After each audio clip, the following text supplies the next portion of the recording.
Chapter 19. The Sharp Blades of Our Own Conscience. It had been over a week since their meeting with Scythe Constantine, and neither Citra nor Marie had performed a single gleaning. At first, Citra thought that having a respite from daily gleaning would be a welcome thing. She never enjoyed the thrust of the blade or the pulling of a trigger. She never enjoyed watching the light leave the eyes of someone she had given a lethal poison. But being a scythe changed a person. Over this first year of her full scythehood, there had been a reluctant acquiescence to this profession that had chosen her. She gleaned with compassion, she was good at it, and she had come to take pride in it. Both Citra and Marie found themselves spending more and more time writing in their scythe journals, although without gleaning there was less to write about. They still roamed, as Marie called it, moving city to city, town to town, never staying anywhere for more than a day or two, and never planning where they would go next until they packed their bags. Citra found that her journal was beginning to resemble a travelogue. What Citra didn't write about was the physical toll these idle times seemed to be taking on scythery. Without the daily hand to keep her sharp, she moved slower in the mornings. Her thoughts seemed to wander when she spoke, and she always seemed to be tired. "Perhaps it's time for me to turn a corner," she mused to Citra. Marie had never mentioned turning a corner before. Citra didn't know what to think of it. "How far would you set your age back?" Citra asked. Citra seemed considering it, as if she hadn't been thinking about it for quite some time. "Perhaps I'd set down to 30 or 35. Would you keep your hair silver?" She smiled. "Of course, it's my trademark." No one close to Citra had turned the corner. There were kids back at school whose parents reset their ages left and right as the mood suited them. She had a math teacher who came in after a long weekend looking practically unrecognizable. He had reset down to 21, and other girls in class twittered about how hot he was now, which just creeped Citra out. Even though setting down to 30 wouldn't change scythery all that much, it would be disconcerting. Although Citra knew it was selfish to say, she told her, "I like you the way you are." Marie smiled and said, "Maybe I'll wait until next year. A physical age of 60 is a good time to reset. I was 60 the last time I turned a corner." But now there was a game afoot that might breathe life back into both of them. 3 gleanings, and all during the month of lights and the old-time holiday season. Like the 3 ghosts of Christmas past, present and future, mostly forgotten in post-mortal times. The spirit of the past meant little when the years were named, not numbered, and for a vast majority of people, the future was nothing but an unchanging continuation of the present, leaving those spirits with nowhere to go but oblivion. "Holiday cleanings," chimed Marie. "What could be more all the time than death?" "Is it terrible to say that I am looking forward to them?" Citra asked, more to herself than to Marie. She could tell herself that she was really just looking forward to luring out their attacker, but that would be a lie. "You're a scythe, dear. Don't be so hard on yourself." "Are you saying that Scythe Goddard was right? That in a perfect world, even scythes should enjoy what they do?" "Certainly not," Marie said with appropriate indignation. "The simple pleasure of being good at what you do is very different from finding joy in the taking of life." Then she took a long look at Citra, gently held her hands, and said, "The very fact that you are tormented by the question means you are a truly honorable scythe. Guard your conscience, Anastasia, and never let it wilt. It is a scythe's most valuable possession." The first of Scythe Anastasia's 3 gleanings was a woman who chose to splat from the highest building in Fargo, which was not known for its high buildings. 40 stories, however, was more than enough to do the job. Scythe Constantine, half a dozen other scythes, and an entire phalanx of the Blade Guard hid themselves in strategic locations around the rooftop, as well as throughout the building and the streets around it. They vigilantly waited, on the lookout for a murderous plot beyond the scheduled murderous plot. "Will this hurt, Your Honor?" the woman asked as she looked down from the edge of the icy, windswept roof. I don't think so, sighed Anastasia told her, and if it does, it will only be for a fraction of a second. For it to be an official cleaning, the woman couldn't leap on her own. Scythe Anastasia had to actually push her. Oddly, Citra found pushing the woman off the roof far more unpleasant than cleaning with a weapon. It reminded her of that terrible time when she was a child that she had pushed another girl in front of a bus. Of course, the girl was revived, and in a couple of days was back in school as if nothing had happened. This time, however, there would be no revival. Scythe Anastasia did what she had to do. The woman died on schedule with neither fanfare nor incident, and her family kissed Scythe Anastasia's ring, solemnly accepting their year of immunity. Citra was both relieved and disappointed that no one had come out of the woodwork to challenge her. Scythe Anastasia's next cleaning, a few days later, was not quite as simple. I wish to be hunted by crossbow, the man from Bruce City told her. I ask that you hunt from sunrise to sunset in the woods near my home. And if you survive the hunt without being gleaned, Citra asked him, I'll come out of the woods and allow you to glean me, he said. But for surviving the full day, my family will receive 2 years of immunity instead of just 1. Scythe Anastasia nodded her agreement in the stoic and formal manner that she had learned from Scythe Curie. A perimeter was set up to mark the boundaries within which the man could hide. Again, Scythe Constantine and his team monitored for intruders and any nefarious activity. The man thought he was a match for Citra. He wasn't. She tracked him and took him out less than an hour into the hunt. A single steel arrow to the heart. It was merciful, as all of Scythe Anastasia's gleanings were. He was dead before he hit the ground. Yet, even though he hadn't made it through the day, she still gave his family 2 years of immunity. She knew she'd catch hell for it in conclave, but she didn't care. Through the entire cleaning, there was no sign of any plot or conspiracy against her. You should be relieved, not disappointed, Scythe Curie told her that night. It probably means that I was the sole target and you can rest easy. But Marie was certainly not resting easy.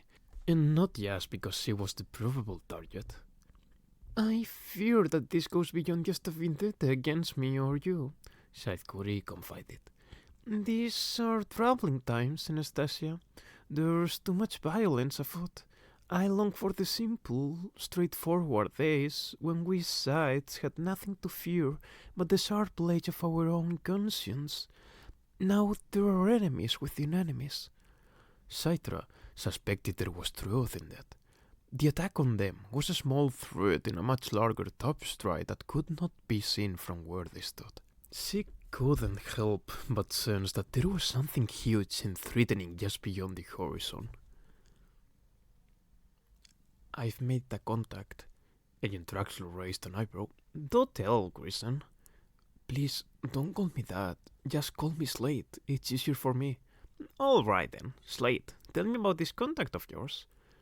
Until today, their weekly probation meetings had been uneventful.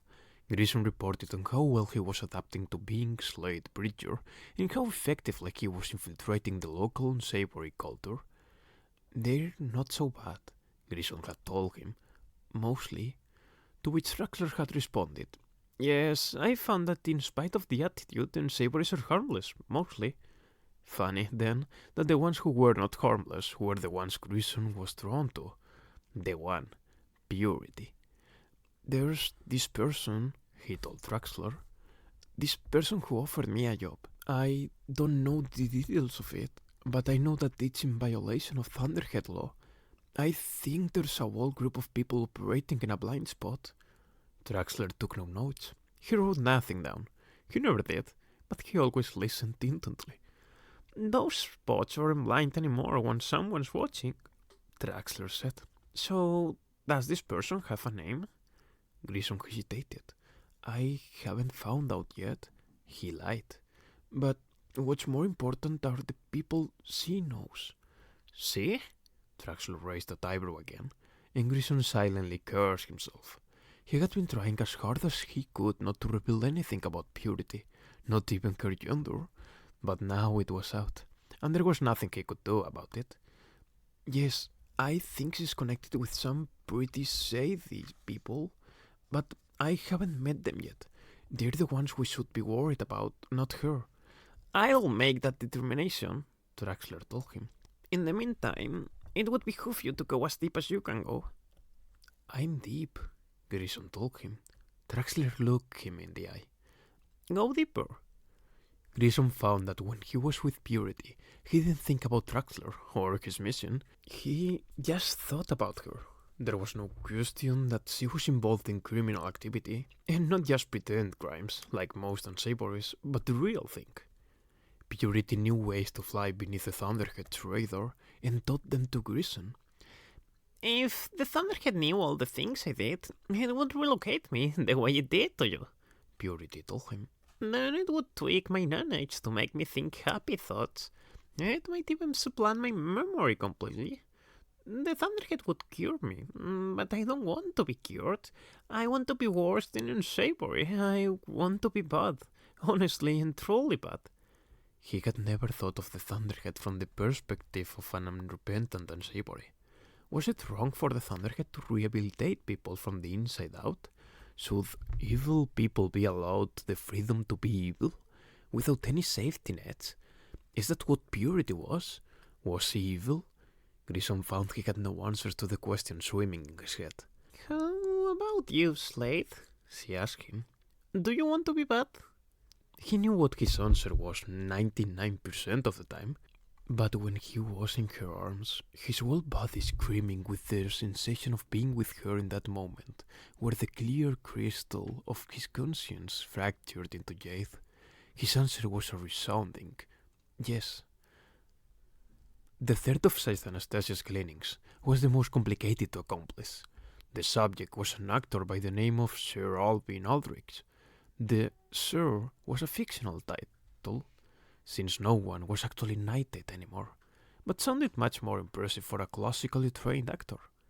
Citra had known his profession when she had chosen him, and suspected he would want a theatrical end, which Citra would be more than happy to provide. But his request surprised even her. I wish to be gleaned as part of a performance of Shakespeare's Ulysses, sir, in which I will be playing this title role. Apparently, the day after she had selected him for cleaning, he and his repertory company had dropped the show they had been rehearsing and prepared for a single performance of the famed mortal age tragedy. The play holds so little meaning for our times, Your Honor, he explained to her. But if Caesar doesn't just pretend to die, if instead he is cleaned and the audience witnesses it, perhaps the play will linger with them, as it must have in the age of mortality. Scythe Constantine was livid when Citra explained the request to him. Absolutely not. Anyone could be in that audience. Exactly, Citra told him. And everyone there will either work for the theater group or have pre-purchased tickets, which means that you can vet everyone before the night of the performance. You'll know if there's anyone there who's not supposed to be. I'll need to double the contingent of undercover guards. Xenocates won't like it. If we catch the culprit, he'll love it, Citra pointed out, and Scythe Constantine couldn't disagree. If we go through this, he said, I will make it clear to the Highblade that it was at your insistence.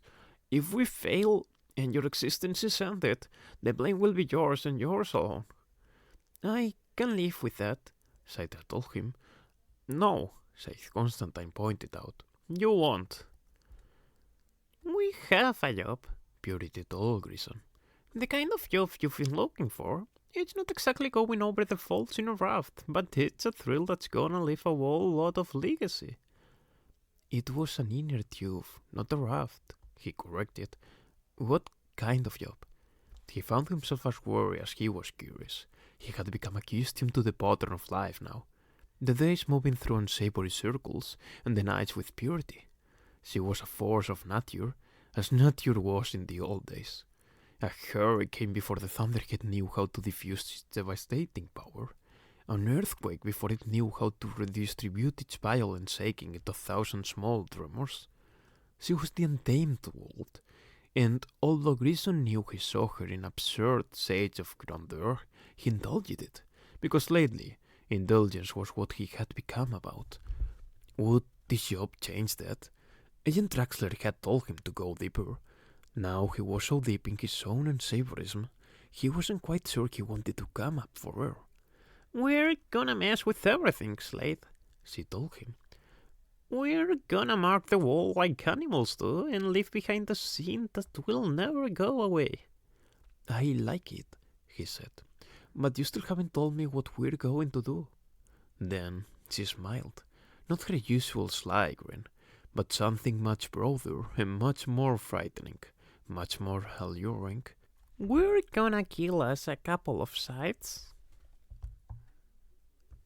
My greatest challenge has always been to take care of every man, woman, and child on a personal level, to always be available, to continuously see to their needs, both physical and emotional, and yet to exist far enough in the background as to not step on their free will.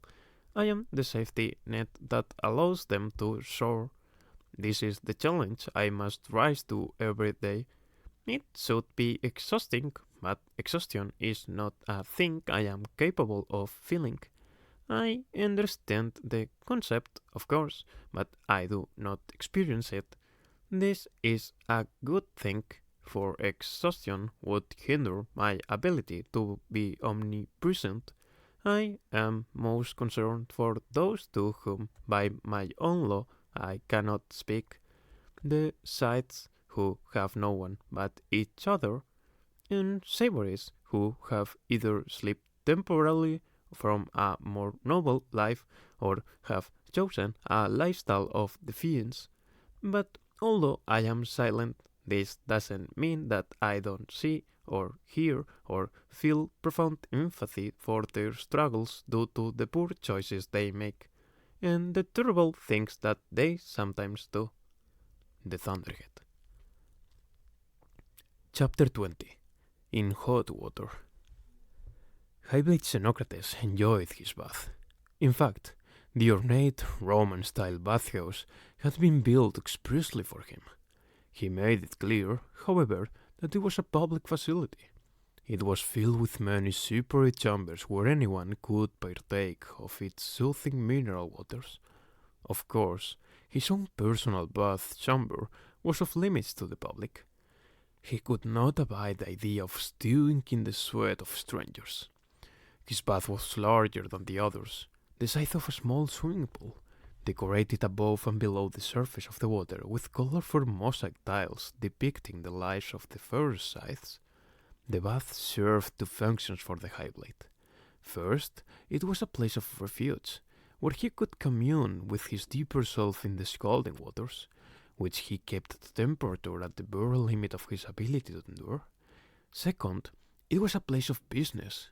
He would invite other sides and prominent men and women of the Mid-American community to discuss matters of importance. Proposals would be entertained, deals would be made, and since most who joined him were not accustomed to the heat, it always put the Highblade at a distinct advantage.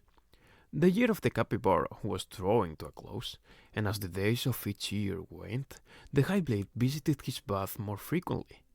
It was a way to cleanse himself of the old year and prepare for the new. And this year there was so much to cleanse. Not so much his own acts, but the acts of others that clung to him like a reeking garment. All the unpleasant things that happened on his watch. Most of his tenure as Mid-American Highblade had been uneventful and somewhat tedious, but the past few years had more than made up for it in both misery and intrigue.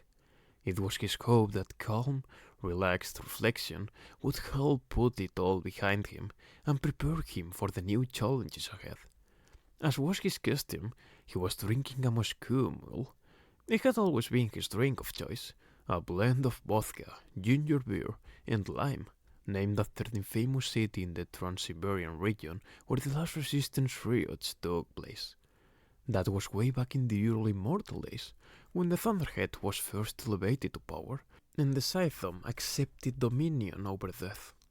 It was a symbolic drink for the High Blade, a meaningful one, both sweet and bitter, and substantially intoxicating in sufficient quantity. It always made him think of that glorious day when the riots were subdued and the world finally settled into its current peaceful state. More than 10,000 people were rendered deathless by the end of the Moscow resistance riots, but unlike Mortal Age riots, no lives were lost. All those killed were revived and were returned to their loved ones. Of course, the Scythedom saw fit to glean the most offensive of the objectors, as well as those who objected to the gleaning of objectors.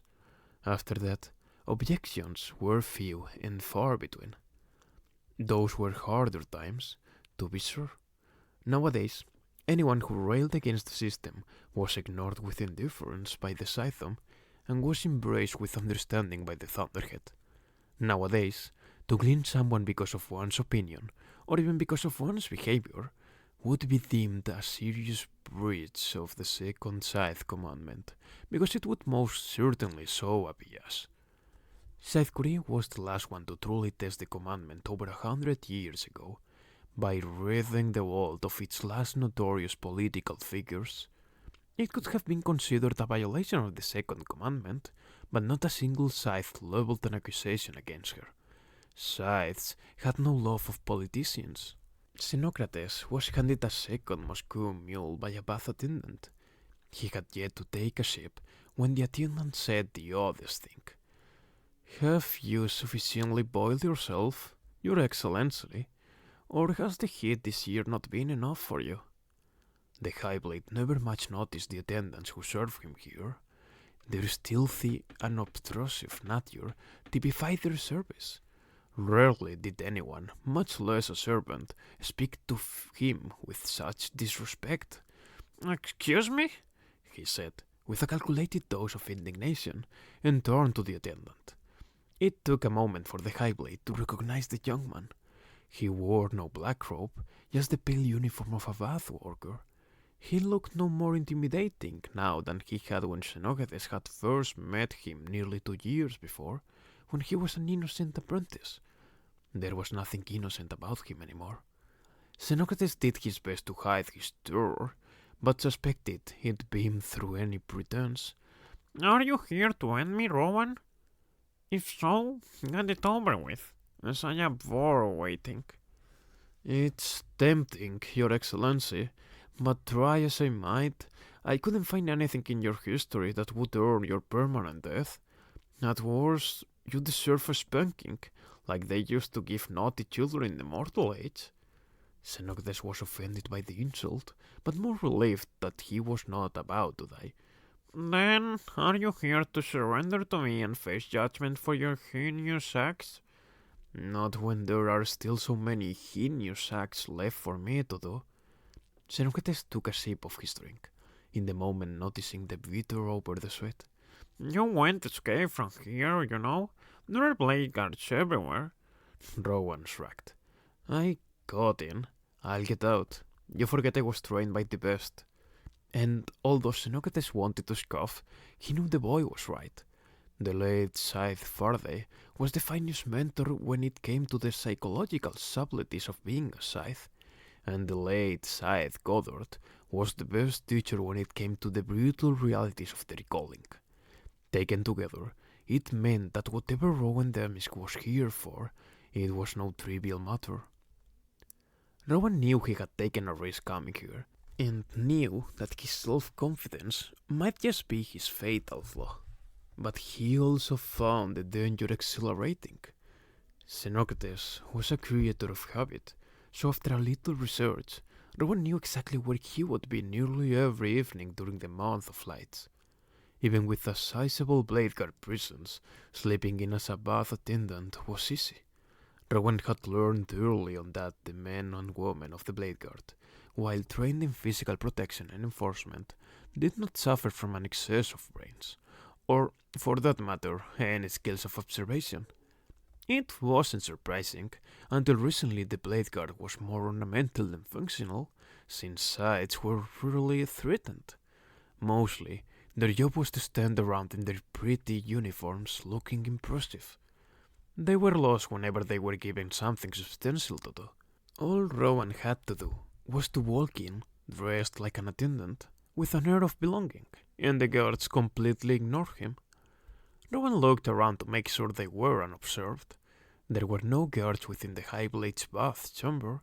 They were all in the corridor beyond the closed door, which meant their conversation could be nice and private. He sat at the edge of the bath, where the scent of eucalyptus in the steam was strong, and dipped a finger in the uncomfortably hot water. You almost drowned in a pool not much bigger than this, Rowan said. How kind of you to remind me, the High Blade responded. Then Rowan got down to business. We have a couple of things to discuss. First, I'd like to make you an offer. Xenocrates actually laughed at him.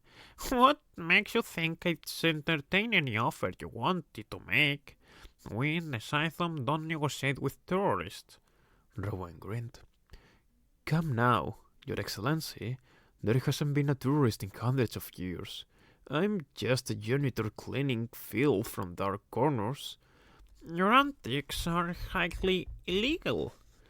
I know for a fact that you hate the New Order sides as much as I do. They must be handled with diplomacy, Xenocrates insisted. They must be handled with action, Rowan countered. And your many attempts to track me down have nothing to do with wanting to stop me. It's all about your embarrassment of the fact that you haven't been able to catch me. Xenocrates was silent for a moment. Then he said, in a voice dripping with disgust, What is it you want? Very simple. I want you to stop searching for me and put all of your effort into finding out who is trying to kill Scythe Anastasia. In return, I'll stop my antics, at least in Mid-America. Xenocrates let out a long, slow breath, clearly relieved that the request wasn't an impossible one. If you must know, we've already pulled our best and only criminal investigator from your case and assigned him to finding Scythe Anastasius and Curie's attackers. Scythe Constantine? Yes, so rest assured we're doing everything we can. I do not want to lose two good scythes. Each of them is worth 10 of the ones you mop up with your janitorial services. I'm glad to hear you say that. I didn't, Xenocrates told him, and I will flatly deny any accusation that I did. Don't worry, Rowan said. Like I said, you're not the enemy. Are we done here? Can I return to my bath in peace? One more thing, Rowan said. I want to know who gleaned my father. Xenocrates turned to look at him.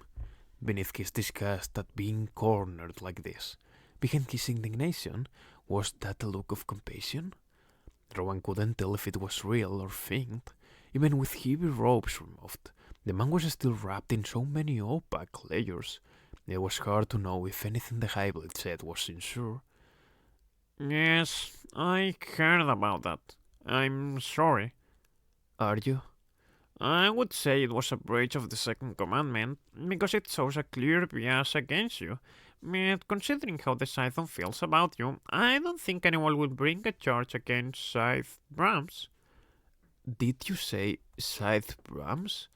Yes, an uninspired and unremarkable man.